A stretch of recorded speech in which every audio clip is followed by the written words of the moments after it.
Agradezco mucho a Tierra Televisión el poder hablar hoy aquí, entre otras razones porque yo tengo una deuda con Santa Cruz de Tenerife y con Tenerife en general, porque allí nací por segunda vez el 17 de marzo de 1964 en el Monte de la Esperanza. Y una vez dicho esto, trataré de explicar un poco el por qué estoy aquí y lo que pretendo explicar también y decir. En realidad, de mi generación quedan ya muy pocos. Presumo que hablo para un público de menos edad que yo y sobre todo gente más joven que no ha vivido lo que yo he vivido. Y quiero decir de antemano que muchas veces cuando yo leo a determinados historiadores, colegas, etcétera, que hablan del pasado de España, pues a veces tengo la sensación de que me están contando algo que yo no he vivido, que yo viví en otro mundo, que no viví en la España que ellos cuentan, que yo viví en otra España.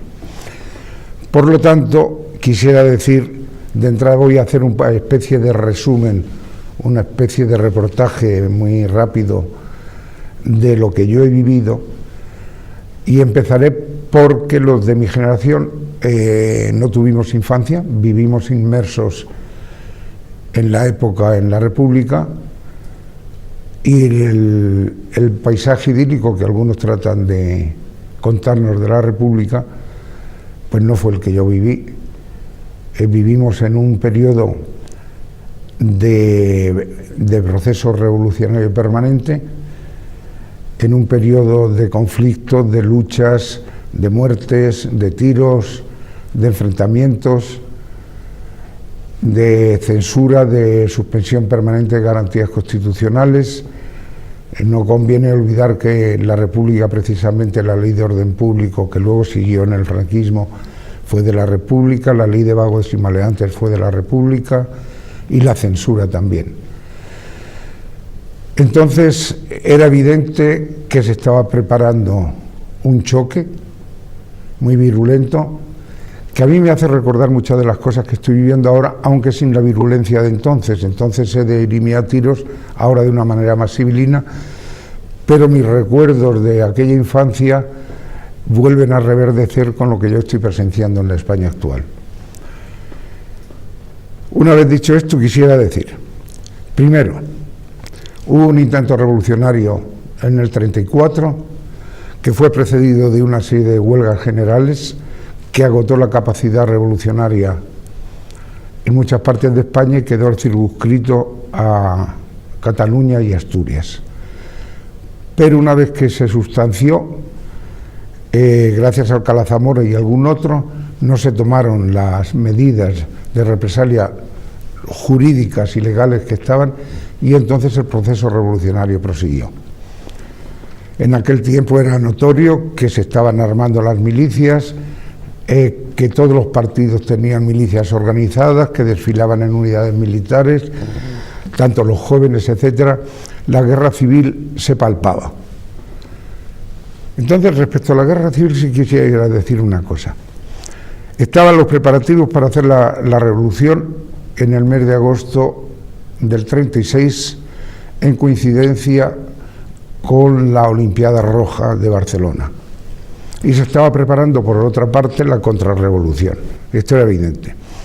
Lo que llama la atención es que el gobierno conocía perfectamente todos los preparativos de los unos y los otros y no tomó medida alguna para evitarlo. Al contrario, el asesinato del Calvo Sotelo fue una provocación calculada precisamente para acelerar la acción del golpe de Estado que se preparaban los militares y muchos civiles frente al proceso revolucionario, en la seguridad de que, como estaban organizadas y armadas las milicias, sería aplastado rápidamente. No surgió así por varias razones.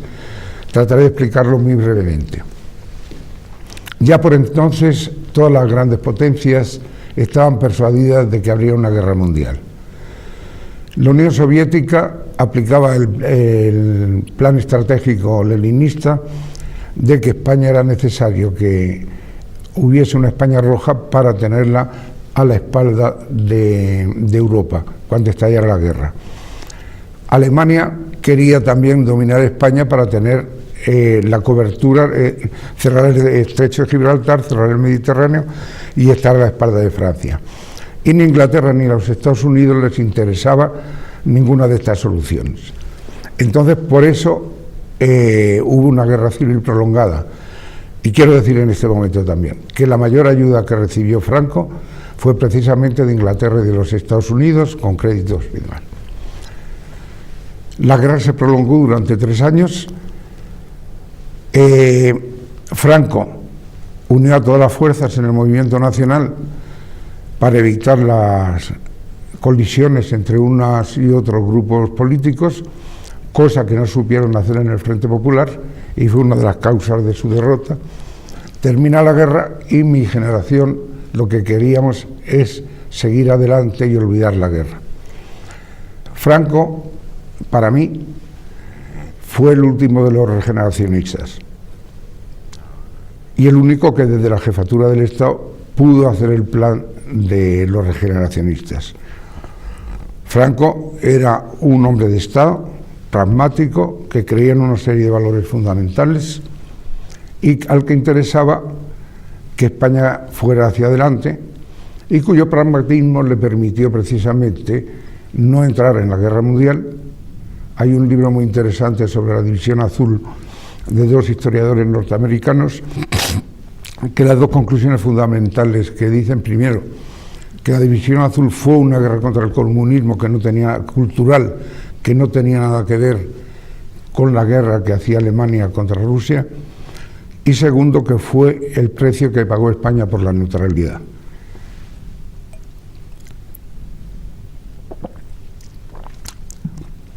En fin, el proceso España se convirtió en la 7ª potencia mundial económica del mundo.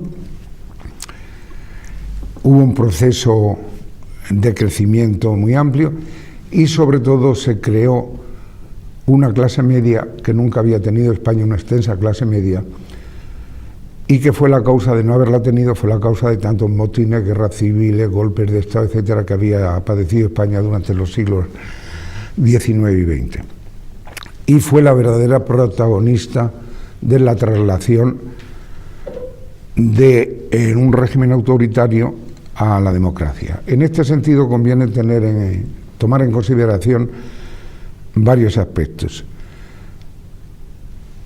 La democracia actual, lo que se ha llamado la transición y que tanto se ha hablado de ella y de la que fue protagonista, insisto, el pueblo español, la sociedad española y no los políticos, fue la consecuencia de un proceso que arranca desde el propio franquismo, del interior del franquismo. Quien haya leído el libro de Memorias discretas de Vernon A. Walters, que salió la primera edición y ha desaparecido y no hay manera de encontrar el libro de nuevo, no se reeditó pese al interés que tiene estas. Vernon Walters viene a ver a Franco en misión secreta, enviado por Nixon en el verano del 73, para preguntarle a Franco cuáles son sus previsiones para después de su muerte.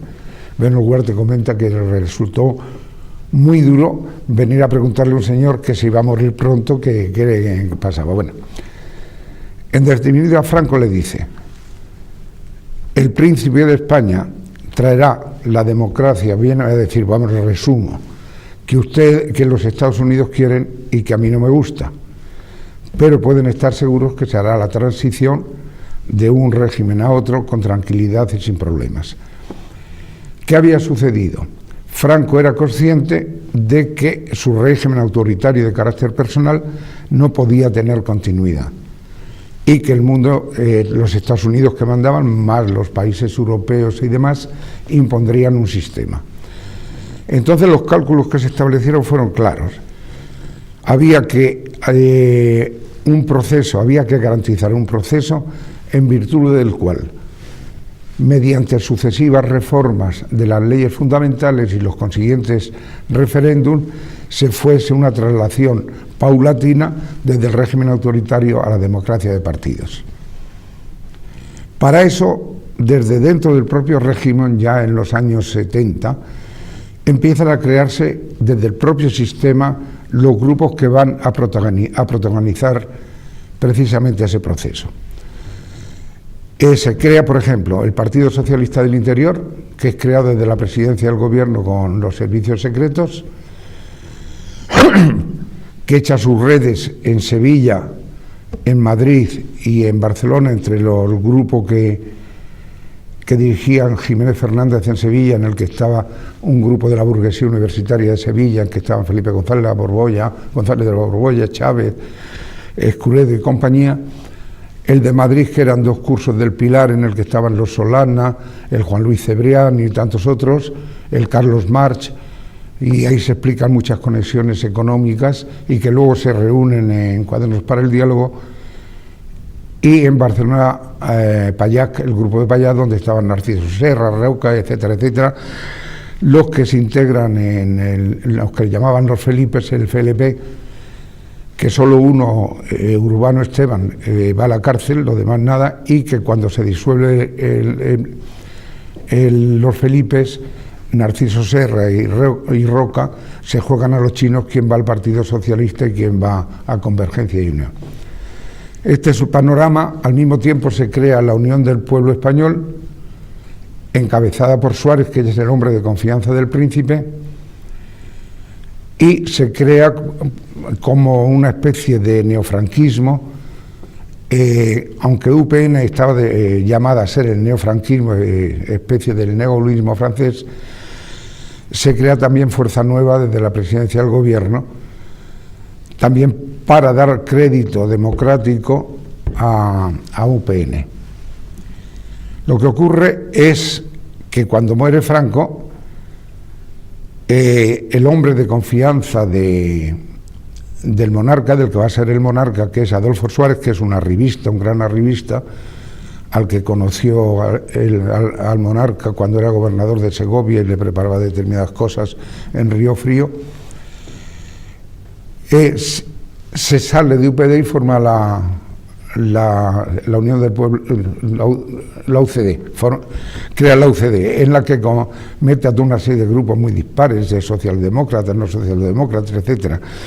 Un artificio llamado a hacer el proceso.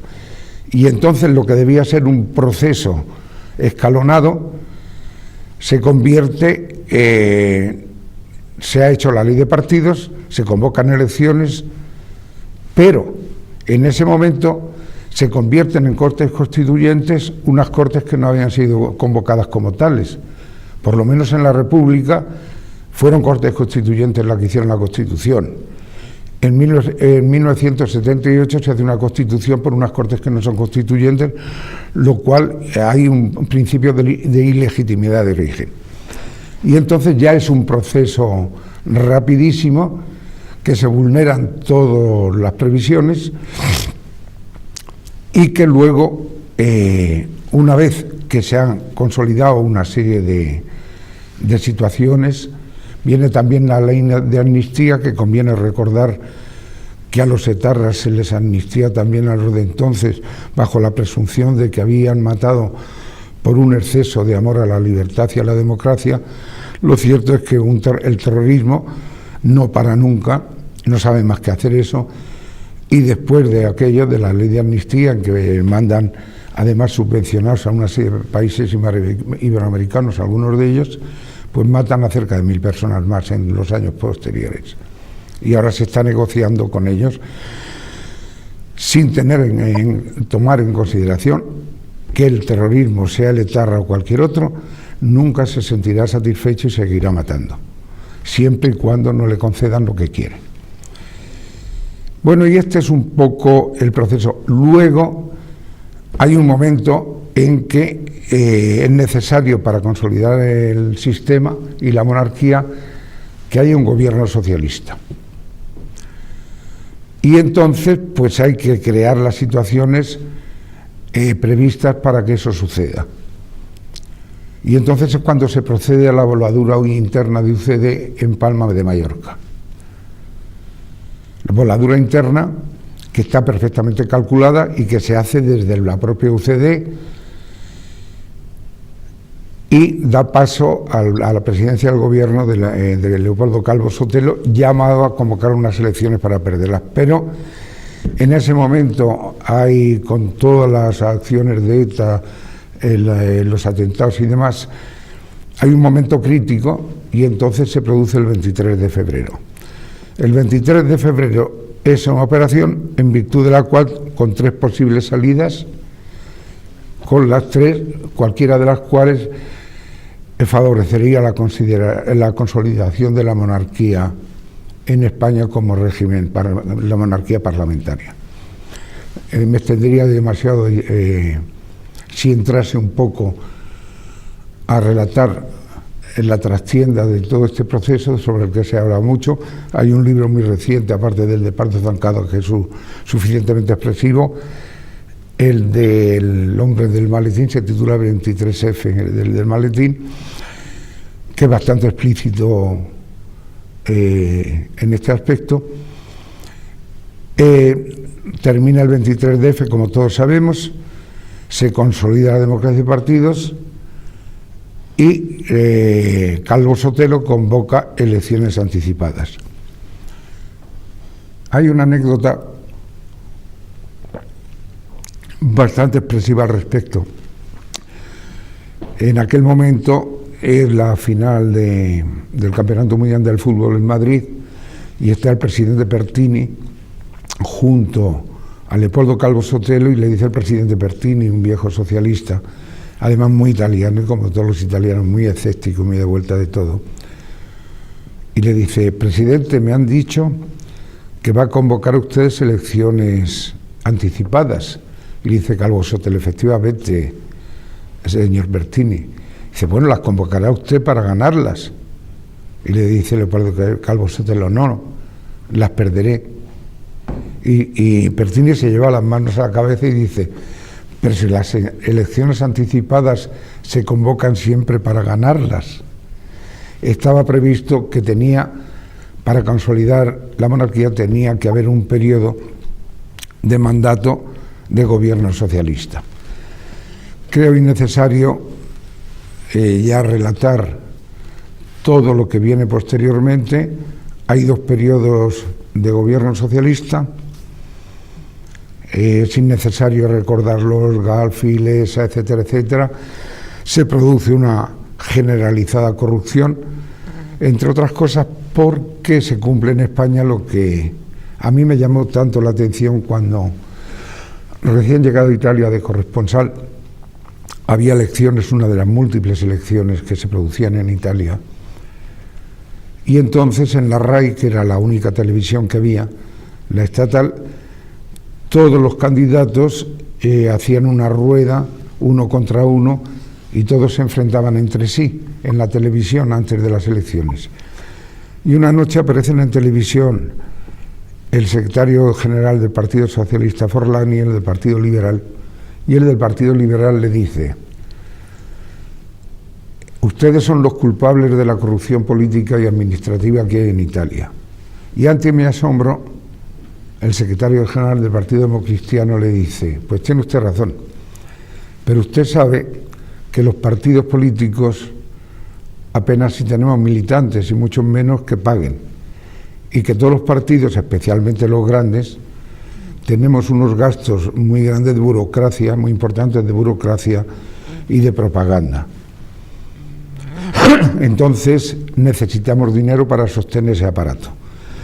Y lo tenemos que sacar o bien como un partido, un gran partido que usted y yo conocemos, se lo vienen del extranjero, una potencia extranjera, se refería evidentemente al Partido Comunista Italiano, o bien a través de nuestros hombres en las empresas públicas y en la administración. ¿Que eso engendra corrupción? Pues naturalmente.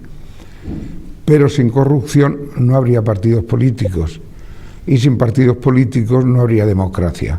La corrupción es el precio que la sociedad tiene que pagar por vivir en democracia. A mí aquello era el año 66, a mí me sorprendió, me eché las manos a la cabeza, y al día siguiente me fui a los periódicos diciendo: menudo escándalo va a haber hoy. Pues nada, era una noticia pequeña la que había en los periódicos, y entonces me di cuenta que había un valor convenido entre la sociedad y el sistema, es decir, la sociedad permitía al sistema la corrupción para vivir, y a cambio el sistema permitía a la sociedad burlar todas las leyes, reglamentos, etcétera, tanto las italianas como las europeas. Bueno, pues esta es la realidad en que estamos viviendo. Empezamos a vivirla incluso ya en la época de Suárez, se generalizó en la época del Partido Socialista, y estamos viviendo, es decir, sin corrupción no hay posibilidad de que se sostengan los partidos políticos. Y esta es la democracia. Pero claro, naturalmente, ¿qué ocurre? Que para consolidar esa situación, los partidos necesitan tener todo el poder. Y entonces se crea en España, se creó un sistema en virtud del cual, de las listas cerradas y bloqueadas, en virtud del cual quien hace las listas de los partidos es la Secretaría General de los partidos. Y entonces, pues todo el que sale en unas candidaturas y sale de parlamentario o de concejal o de lo que sea, se debe al partido, porque sabe que si se desvía, a la siguiente no lo ponen en las listas, y por lo tanto se le va el chollo. Se va porque se ha convertido la democracia en un sistema de profesionales de la política, de burócratas de la política. Al mismo tiempo que esa ley de partidos impide que elijamos a las personas que nos dan confianza personal, sean de un partido o de otro, al mismo tiempo se cohíbe la vida parlamentaria.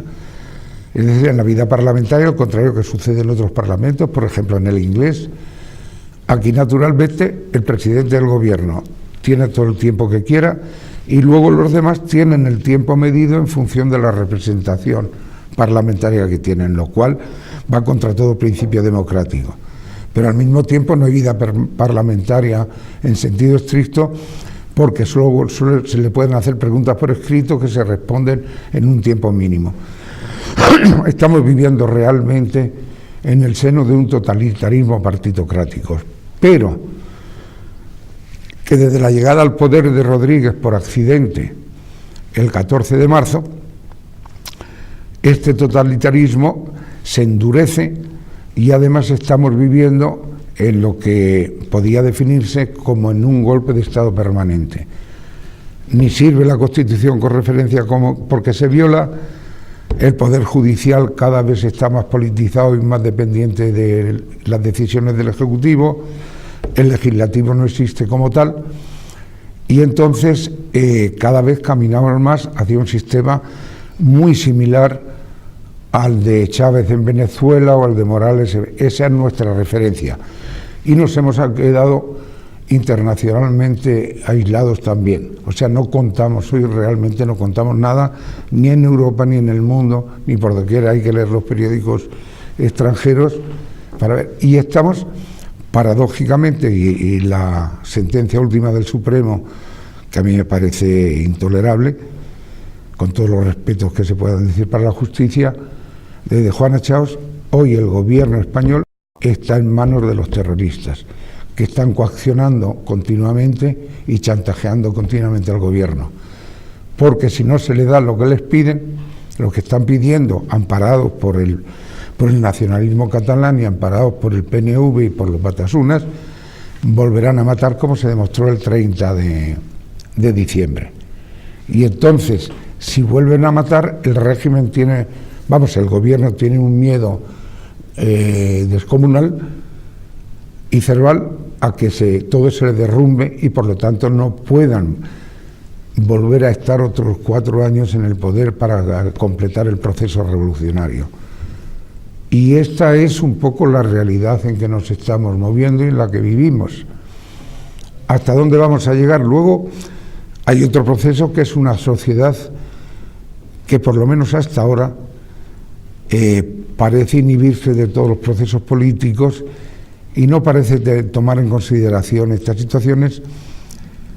Y yo creo, después de haber estudiado los resultados electorales desde el 31 hasta hoy, y también incluso en Europa, es evidente que cada vez de una manera más acusada y lo estamos viendo lo que ha sucedido en las elecciones europeas recientemente y lo que sucedió aquí el 14 de marzo, etcétera. Las elecciones las decide una franja minoritaria que oscila entre el 5 y el 12% aproximadamente del electorado. Es decir, la gente del descontento, que es una minoría. Pero, pase lo que pase, y estamos viéndolo con las encuestas, los sondeos de opinión y a través de los que intervienen así en los foros de algunos periódicos digitales, hay una masa de votantes que, pase lo que pase, vota al Partido Socialista o vota al Partido Popular o vota a Izquierda Unida porque se afilió a eso desde el comienzo y no cambian su voto para nada. Y entonces estamos en un anquilosamiento grande. ¿Qué nos depara el futuro? Pues es que estamos viviendo sobre un volcán, indudablemente, porque aunque las diferencias políticas no se diriman a tiros como en los años de la República que yo viví, pero sin embargo sí hay una crispación enorme.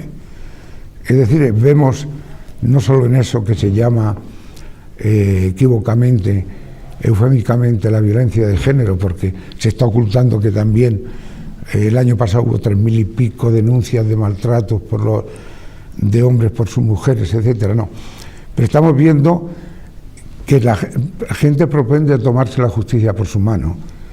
Estamos con una efervescencia de delincuencia violenta tremenda, posiblemente muy superior a la de la República porcentualmente. Hay una inseguridad grande. Entonces hay una crispación de fondo, lo de los ocupas, etcétera, tanto lo que pasó con el alcalde ese que asesinaron. Hay toda una serie de hechos que a los que vivimos la época de la República nos la recuerdan muchísimo. Hay una crispación de fondo. El problema es que hay un colchón de amortiguación, que es el bienestar económico heredado de hace mucho tiempo y que sigue viviendo, pero que está prendido con alfileres. Y yo me pregunto, ¿cómo reaccionará esa parte de la sociedad española que se ha acomodado a una situación aún a despecho de la inseguridad en que vive, en el momento en que sigan subiendo los tipos de interés? Ya se anuncia una nueva subida por el Banco Europeo. España no puede hacer nada porque pertenece a lo que digan en Europa. Suban los tipos de interés, las hipotecas suban,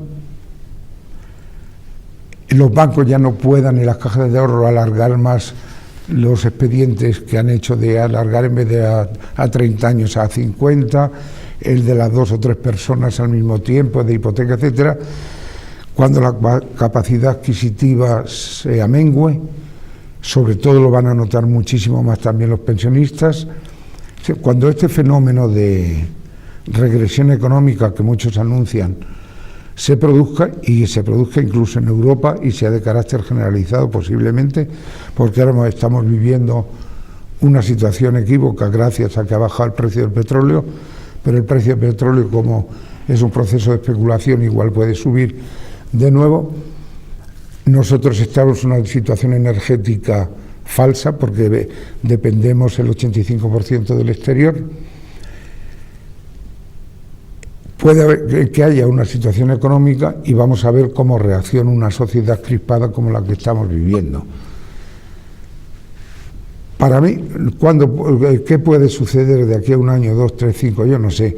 Ya a los 83 años que tengo yo y con todo lo que he vivido, es muy difícil prevenir el porvenir. Cada vez las predicciones de futuro son más difíciles. Luego, en todos los ámbitos, incluso en el tecnológico, es el más expresivo, los procesos son cada vez más acelerados, los cambios son cada vez más radicales y más continuos, y hay algo preocupante, y es que en situaciones anteriores de procesos de cambio había una respuesta filosófica de pensamiento a las situaciones que se iban a crear. En este momento las fuentes del pensamiento parecen agotadas. No hay filosofía, no hay pensamiento, no hay nada, no hay previsiones de futuro, no se aventan soluciones para la revolución en ciernes, una revolución de cambio en que aparecerá el eje de poder se ha trasladado del Atlántico al Pacífico. Europa está en una decadencia cada vez más evidente, no tiene conciencia de que se ha acabado, que Europa está como al final de un ciclo de civilización. No sabemos cómo va a ser el nuevo ciclo que se nos viene encima en el horizonte es un tanto oscuro, y en España pues la situación es mucho más grave en este sentido, porque tenemos toda una serie de amenazas. Hemos liquidado el ejército, no tenemos ejército, tenemos un ejército de mercenarios, el enemigo lo tenemos al otro lado del estrecho, se nos está metiendo en casa. ¿Con qué contamos? No contamos apenas con nada. Y la situación, al que haya estudiado la historia, puede percibir que la historia se reitera, como decía Ortega y Gasset, aunque las apariencias son distintas, y que estamos viviendo en el mundo occidental, sobre todo en Europa y en España, una situación muy similar al final de todos los ciclos de civilización y de los imperios. Presión fiscal creciente, una sociedad que no quiere hacer los oficios serviles, que hay que importar mano de obra esclava para esos oficios, hundimiento de los valores morales, ejércitos mercenarios. Entonces, lo que quería llegar a la conclusión es que las civilizaciones se hunden desde dentro. Y entonces los pueblos necesitan en estos momentos críticos, necesitan unas clases dirigentes o unos grupos dirigentes conscientes de cuáles son los problemas profundos del proceso en que están de decadencia en que están embebidos, y de imaginar soluciones de futuro atractivas para la sociedad y susceptibles de superar los problemas a que se enfrentan. Muchas veces se ha dicho que precisamente es en periodos de ruptura, de quiebra total de una sociedad, cuando surgen espontáneamente los nuevos líderes. En España, porque es el problema fundamental que nos interesa, aunque está dentro del ámbito internacional, en España se ha instalado la mediocracia. Es conocido que cuando un hombre llega a un centro de poder, sea empresarial o tal, el hombre mediocre se reúne de gente a la que puede dominar porque es más mediocre que él, y el hombre inteligente y seguro de sí mismo se rodea de gente inteligente y preparada. En este momento estamos sumergidos en la mediocracia, además una mediocracia resentida, y es muy difícil predecir a dónde nos puede llevar esta situación. Yo no sé si en este proceso de quiebra emergerán, como surgen en los periodos de gran revolución, de conmociones, surgirán de los hombres de imprevistos capaces de dirigir una reacción o no. En este momento, y remedando a Gaspar Gómez de la Serna, estamos viviendo en moribundia. Y esta es la realidad. Lo que se puede invitar a las personas, a quienes me oigan, sobre todo a las nuevas generaciones, que tomen conciencia de la realidad en que están viviendo y se preparen para el asalto al futuro, que ha de ser duro, ha de ser sacrificado, pero que en eso nos jugamos muchísimo. Se juegan ellas, porque ya los de mi edad estamos al final de la vida. Y nada más.